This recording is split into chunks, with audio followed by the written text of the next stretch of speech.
Les grands entretiens avec Sandrine Gore.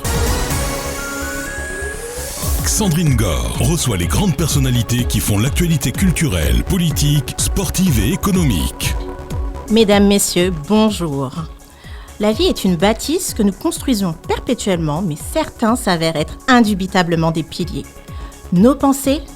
Ma pensée va tout d'abord à Monsieur Jean-Jacques Seymour.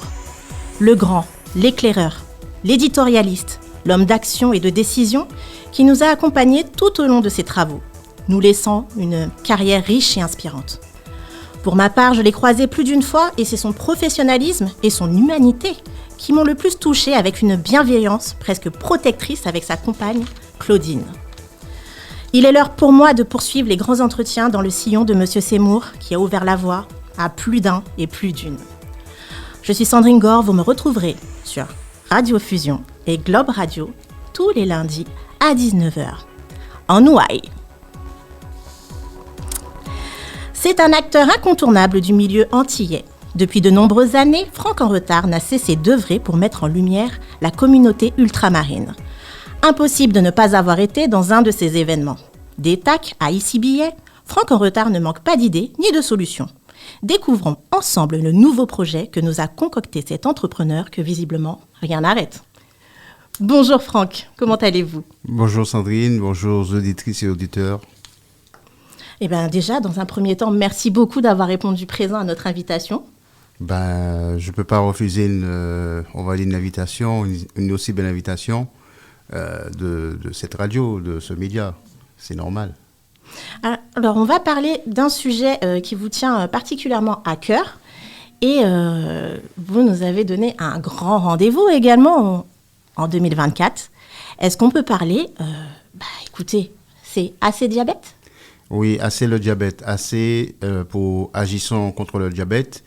Nous organisons cet événement le samedi 29, c'est-à-dire nous, alors l'UNOM, l'Union nationale de l'outre-mer français, présidée par M. Roger Anglot, et l'Association française des diabétiques de la Martinique, et la ville de Rivière-Pilote, en partenariat avec pas mal de partenaires locaux.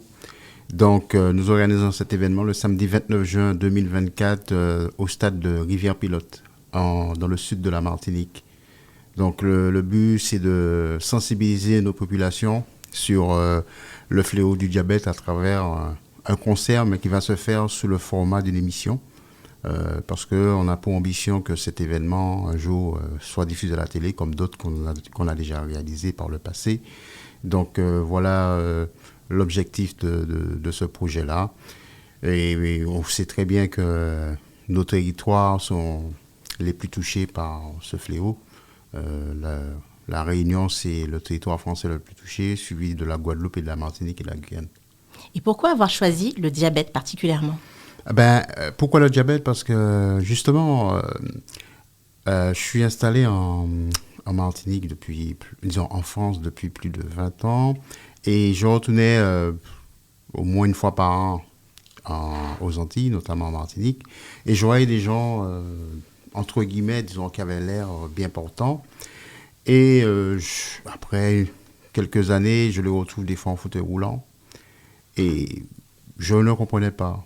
Et après, je vois dans une même famille, ça se reproduit, des gens autour de moi. Mais je ne faisais pas attention. Et puis après, quand j'ai commencé à enquêter, j'ai constaté qu'au fait, c'est des gens qui étaient atteints du diabète, quoi. C'était pas des accidentés, quoi.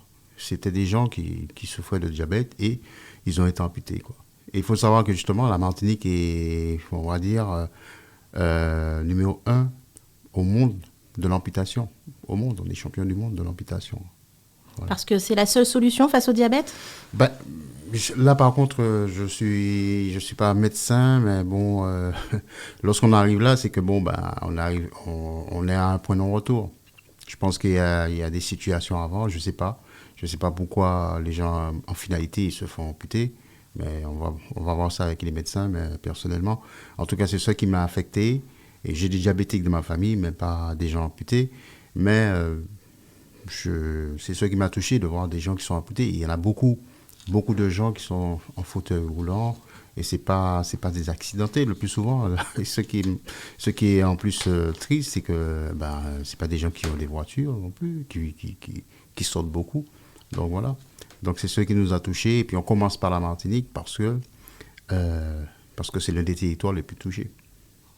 On aurait pu commencer à Paris, mais c'est l'un des territoires le plus touché. Et puis on a eu aussi le soutien de la mairie de Rivière-Pilote, par l'intermédiaire du maire, M. Bonol, et son équipe municipale, qui nous a dit que ce projet, effectivement, c'est d'utilité publique, mais ça l'affecte particulièrement. Donc, il nous soutient pour mettre en place cet événement dans la belle ville de Rivière-Pilote. Alors, l'événement a lieu quand même dans plusieurs mois. J'aimerais savoir où est-ce que vous en êtes là actuellement. De quoi avez-vous besoin? Lorsqu'on fait un événement, on a besoin de budget. Donc, il y a un budget quand même de 280 000 € à trouver. Donc, on espère que, mis à part la ville de Rivière-Pilote, on aura des partenaires qui nous suivent. On a déjà un partenaire, on va dire financier, qui nous a donné de l'argent. C'est la société I Love Mobile, qu'on remercie. Mais il faudra d'autres partenaires. On a d'autres partenaires historiques parce que avant de faire, on va dire, cet événement, on a fait des courses. On a fait la course qui s'appelle Anyone avec l'Association française des diabétiques de Martinique. Mais pour revenir à la question, financièrement, on espère que les autorités, les collectivités locales, régionales et nationales vont nous suivre, notamment la CTM, la CMT, l'Espace Sud, la ville de Rivière-Pilote, c'est sûr, nous suit. Donc on espère, puis aussi les entreprises locales, régionales, nationales, parce que le diabète, tout le monde est touché par le diabète, c'est pas que les Martiniquais. Et on a aussi pour ambition de faire cet événement un peu partout en France, disons, sur le territoire français, c'est-à-dire Guadeloupe, Martinique, Guyane, Réunion, mais aussi les régions de l'Hexagone. Donc, on vise des partenaires, on commence par les partenaires de la Martinique, mais on a pour ambition de toucher des partenaires qui, on va dire, nationaux, mais qui sont implantés aussi en Martinique, en Guadeloupe, Guyane, c'est-à-dire en Outre-mer. Alors, on voit que la plupart du temps, on a besoin des personnalités également pour pouvoir promouvoir ce type d'événement. Oui, on a besoin de personnalités. Et ce qu'on a besoin aussi, oui, on a besoin de soutien de personnalités. La première personnalité qui nous a soutenus pour ce projet, c'est Christine Kelly, que j'en profite pour remercier. Et aussi Luxonor. Luxonor, lui, il s'occupe, en fait, dans cet événement-là, il y aura trois temps. Il y aura un temps pour début, on va dire, le premier temps, ça sera la sensibilisation auprès des écoles. On va faire des opérations de sensibilisation auprès des écoles. Deuxième temps fort, le concert. Et le troisième temps fort, ça sera un dîner de charité. Et ce dîner de charité, Monsieur Luxonor fera venir quelques footballeurs, notamment de l'équipe de France 98, qui seront à ce dîner de charité et au concert.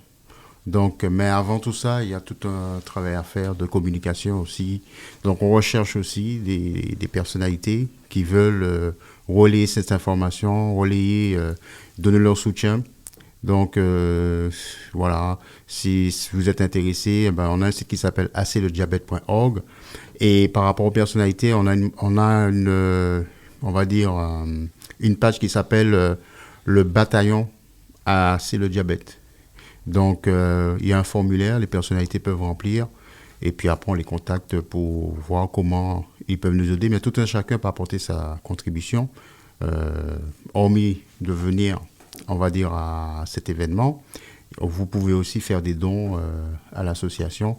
Donc, le but, pour revenir, c'est sensibiliser la population et lever des fonds pour la Fédération française des diabétiques de Martinique et l'association locale où on fait l'événement. Pour le coup, c'est l'Association française des diabétiques de Martinique. D'accord, c'est pour ça que cet événement se veut itinérant. Oui, c'est ça. C'est un événement itinérant parce que le diabète touche tout le monde, quoi. C'est pas parce que je suis... Et puis c'est non seulement un événement itinérant, mais c'est un événement national. C'est-à-dire c'est d'utilité publique. C'est pas parce que nous sommes Martiniquais, Antillais, que c'est un événement pour les Antillais seulement. Le diabète touche tout le monde, quelles que soient ses origines, quelle que soit votre situation sociale, économique. Le diabète n'a pas de parti pris. C'est pas on va dire, c'est pas une maladie génétique, par exemple. C'est une maladie chronique. Donc ça touche un peu tout le monde. Donc, et de plus en plus, les Français, avec la situation qui se tend, les gens deviennent de plus en plus pauvres. Donc ce qui fait, ils mangent n'importe comment, parce que l'alimentation a un très grand rôle on va dire, par rapport au diabète. Donc justement, par rapport à lorsqu'on fera ce concert, il y aura des temps forts, les artistes vont chanter, mais ça sera aussi un moment de sensibiliser. Donc il y aura des médecins qui vont prendre la parole, on aura aussi des vidéos sur les chiffres du diabète en Martinique. On aura aussi des interventions de nutritionnistes. On aura des interventions aussi comment on appelle, de sportifs, disons, de personnes qui vont donner des conseils sur le sport. Donc voilà, on va essayer de faire un ensemble de sensibilisation, mais on va dire en ajoutant un peu de l'entertainment et on va dire d'animation. D'accord, donc je comprends bien que le but est de réapprendre certainement aussi à consommer, et dès le plus jeune âge.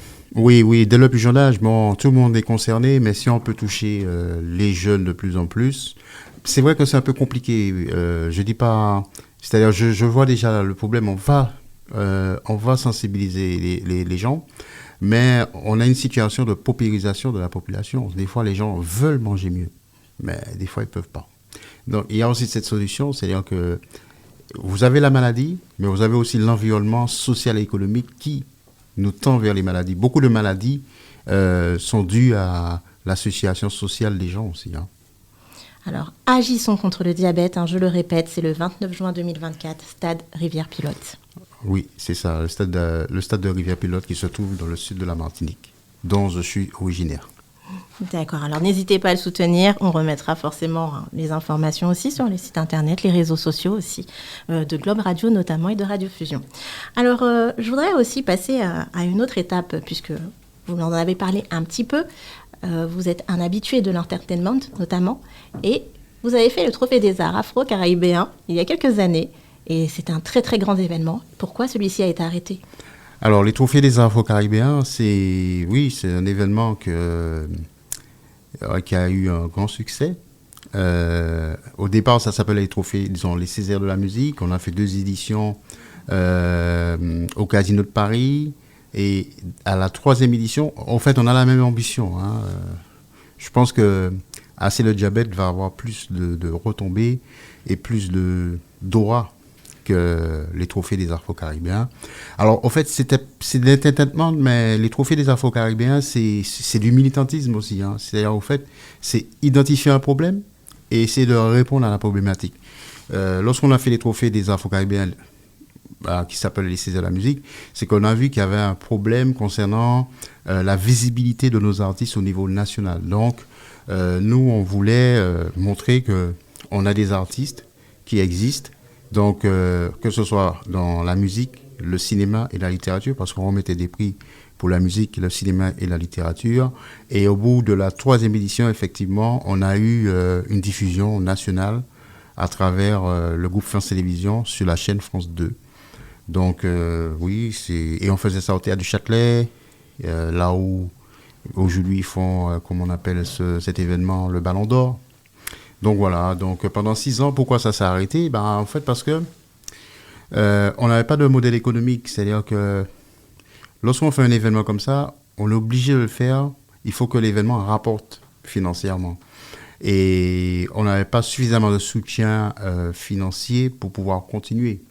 Et le plus souvent, malheureusement pour moi, pour boucler à chaque édition, je sortais de l'argent de ma poche. Donc, c'était compliqué de tenir comme ça.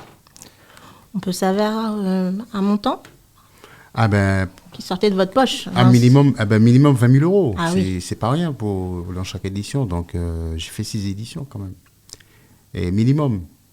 Mais ça, c'est ce qui sort, on va dire, de façon visible. C'est lorsque vous mettez. Mais après, il y avait tous les rendez-vous. Des fois, enfin bref, c'était pas facile. Puis il y avait l'orgueil. C'est-à-dire que je me disais, il ne faut pas que j'échoue. Donc, je mettais mon argent dedans. Donc, j'avais pas de modèle économique. Je pense que c'est ce gros problème qu'il y a. Et puis, lorsque j'ai arrêté, j'ai fait quand même un bilan de la situation. C'est-à-dire que j'ai analysé, quand je regarde le budget, le producteur, on va dire, il y avait un retour pour le producteur, il y avait un retour pour le tourneur, il y avait un retour pour l'artiste, il y avait un retour pour les discothèques, il y avait un retour pour pas mal de retombées dans différents secteurs d'activité et corps de métier.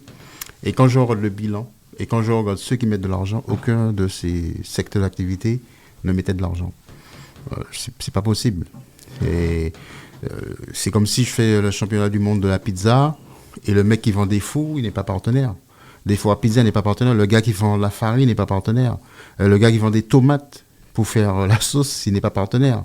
Donc en fait, on est dans un truc où vous faites déjà pour un secteur d'activité, je l'ai fait, ils m'ont rien demandé, hein, attention. Hein. Mais il n'y a pas la participation dessus à qui ça rapporte. Donc, et c'est ça le gros problème qu'on a. Voilà. Donc, j'ai laissé tomber, mais tous ceux qui veulent reprendre l'événement, ils peuvent le reprendre, il n'y a aucun problème. Hein. D'ailleurs, justement, on a vu un événement passer et j'ai pensé que vous étiez derrière, les Flammes. Non, je ne suis pas derrière. Bon, je ne sais pas qui organise, mais en tout cas, j'ai eu pas mal de retours de personnes qui sont dans le métier. Et bon, je souhaite aux Flammes beaucoup de succès. Mais en tout cas, c'est vraiment moi qui le dis. Hein. Ce sont des professionnels qui m'ont dit ils sont loin du niveau de ce qu'on a fait par le passé. Mais bon, après, Paris n'a pas été fait en un jour, donc j'espère que les Flammes vont exister, vont continuer à exister.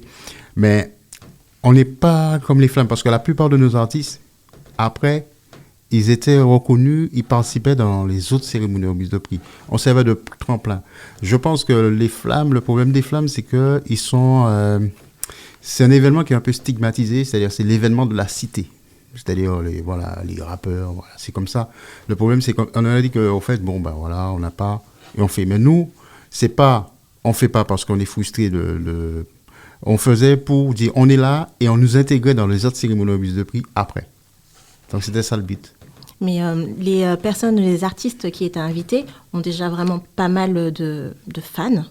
Et ils vendent déjà beaucoup aussi de disques à l'ancienne. Hein, mais voilà. Alors, pour quel événement ? Tous ceux qui étaient déjà présents là aux Flammes, la plupart, ils étaient déjà connus. Oui. Il est vrai que moi, je me souviens de l'époque où par exemple, Kim avait été récompensé et c'était dans ses débuts. Donc, effectivement, vous serviez de tremplin, mais peut-être que c'est déjà dans l'autre sens. En fait, ce que je veux dire pour les Flammes, c'est qu'en fait, la plupart des artistes qui reçoivent des prix n'ont pas été nommés au Energy Music Award, quoi. D'accord. C'est-à-dire qu'ils sont refusés, quoi. Ils gagnent, et pourtant, ils vendent beaucoup d'albums, mais ils sont méprisés. Pourtant, ils vendent beaucoup d'albums parce que je pense, un événement comme les Energy Music Awards, ils font tâche. Et c'est ça le problème. En tout cas, c'est le ressenti que j'ai. Parce qu'ils méritent par le succès qu'ils ont, mais ils n'entrent pas peut-être dans le cahier des charges. D'accord. En tout cas, j'ai des grands souvenirs d'avoir rencontré Monsieur Danny Glover et bien d'autres, hein, parce que vraiment, les Trophées des Arts, c'était vraiment un niveau incroyable. Oui, parce qu'en fait, on avait tout pour... En fait, c'était la seule cérémonie de remise de prix, on va dire, pluridisciplinaire. En fait, aucune télé n'a retransmis de cérémonie de remise de prix pluridisciplinaire. C'est-à-dire, soit vous faites pour le jazz, soit vous faites pour la musique, soit vous faites pour le cinéma, soit vous faites pour le théâtre. Et nous, on avait innové. C'est-à-dire, on faisait une cérémonie de remise de prix, musique, cinéma, littérature. Et effectivement, par rapport au cinéma, on a eu aussi de grandes personnalités, comme Danny Glover. Et Danny Glover, 11 ans après, le prix qu'on lui a remis exactement le même aux États-Unis dans les Oscars. Donc, non, on est passé à côté de quelque chose, je pense. Le destin nous avait donné rendez-vous et on a effectivement on était au rendez-vous, mais après on s'est perdu. Et si là maintenant vous trouvez les partenaires financiers et tout ce qu'il vous faut pour repartir sur cette aventure, est-ce que c'est quelque chose que vous feriez? Ah non, mais moi, si on me paye pour faire ça, je le fais. Et puis, mais au fait, j'ai quand même beaucoup d'expertise, sans prétention, et l'expertise aussi pour intéresser tout le monde, intéresser les partenaires, parce que bon, vous savez, c'est après qu'on devient plus intelligent. Donc, effectivement, je sais ce qu'il faut faire et ce qu'il ne faut pas faire. Je sais ce qu'il faut faire pour que ça rapporte de l'argent et ce qu'il ne faut pas faire pour que ça ne perdure pas. D'accord. Donc, maintenant, je sais ce qu'il faut faire pour installer un événement comme AC le diabète pour que cet événement nous survive, j'espère. Rappelons-le que c'est justement une cause, c'est pas pour... voilà, je voudrais juste un peu plus détailler. C'est une cause pour aider le diabète, aider à sensibiliser, et les fonds vont... Oui. Pour ces... Je vous laisse développer là-dessus. Mais... disons que vous avez pas mal d'événements. Vous avez des événements sur le sida, vous avez des événements sur la famine, vous avez des événements sur d'autres maladies, plein de maladies. Drépanocytose notamment. La drépanocytose de Génie Hippocrate, qui se tribue très très très bien, qui est une femme très très forte. Je crois qu'on a le même signe astrologique. Il faut connaître ce détail quand même. Hein. Oui, vous avez cherché, Franck? C'est marqué, elle est connue, Jenny Hippocrate, née le... Bon. Maintenant, avec Google, on trouve tout. Vous tapez le nom, vous donnez l'âge de quelqu'un, vous l'avez, sa date de naissance, vous l'avez.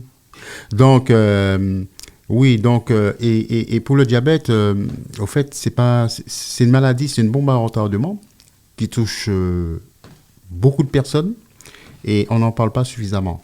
Donc, nous, on veut renforcer notre action auprès de la Fédération française des diabétiques et l'Association française des diabètes de Martinique pour commencer, mais on fera aussi, si on le fait en Guadeloupe, on va le faire avec l'Association française des diabétiques de Guadeloupe, l'Association française du diabète de Guyane. Donc, le but, c'est de sensibiliser, d'aller sur le terrain et de renforcer l'action qui est déjà faite sur le terrain et en termes de sensibilisation et donner les moyens financiers pour que les associations locales puissent continuer leur action. Je renforce votre appel d'ailleurs, s'il y a des artistes, des personnalités, des médecins, des personnes qui sont en tout cas intéressées et ou touchées par le sujet, n'hésitez pas à les contacter directement sur le site internet, bien sûr. Oui. On va parler également d'un autre petit sujet rapidement, si on peut se permettre. Oui, bien sûr. Ici Billet. Oui. Qu'est-ce que c'est qu'Ici Billet ? Alors, Ici Billet, c'est un site, on va dire, de billetterie, mais pas que. En fait, sur cette plateforme, vous pouvez faire la promotion de vos événements. On a essayé de dématérialiser pas mal de fonctionnalités, notamment le but d'un site de billetterie en ligne, c'est de dématérialiser la partie billetterie. Donc, c'est un site qui a de belles fonctionnalités. Il s'appelle Ici Billet. Encore une fois, j'espère qu'on va réussir, c'est de faire connaître ce site-là auprès du plus grand nombre, au niveau de la communauté nationale. Donc, au fait, il y a aussi, toutes les fonctionnalités pour un site de billetterie, on l'a. Ça, il n'y a aucun problème. On est partenaire de quelques festivals qui vont se dérouler dans les mois à venir, y compris forcément, Ici Billet, ça sera le site qui va accompagner AC le diabète pour la partie billetterie. Et on a aussi une application de tombola, c'est-à-dire que les gens aussi peuvent associer leur événement, une tombola à leur événement.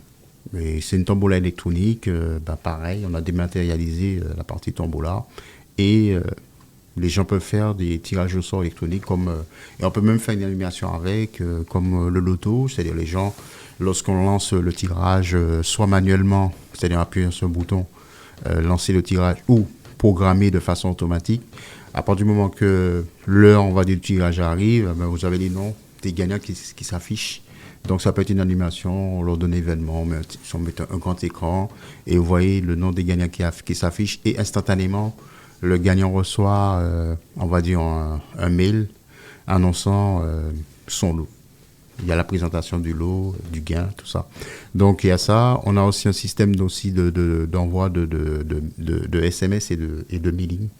Donc, en fait, on essaie de mettre un tas d'outils qui pourraient servir à faire la communication pour un événement. Donc, lorsque vous allez sur ICBA. On a aussi un annuaire, c'est-à-dire que le but, c'est...